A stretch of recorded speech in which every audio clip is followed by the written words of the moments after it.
என்னாச்சு மச்சம் ஒன்ன பார்த்து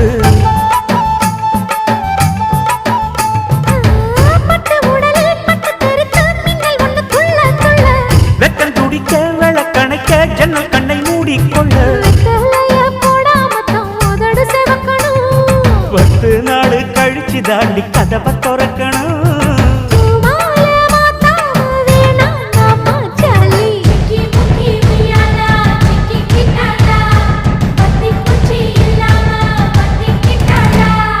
மச்சாங்கிட்ட முந்தானைய தந்து வப்பாளா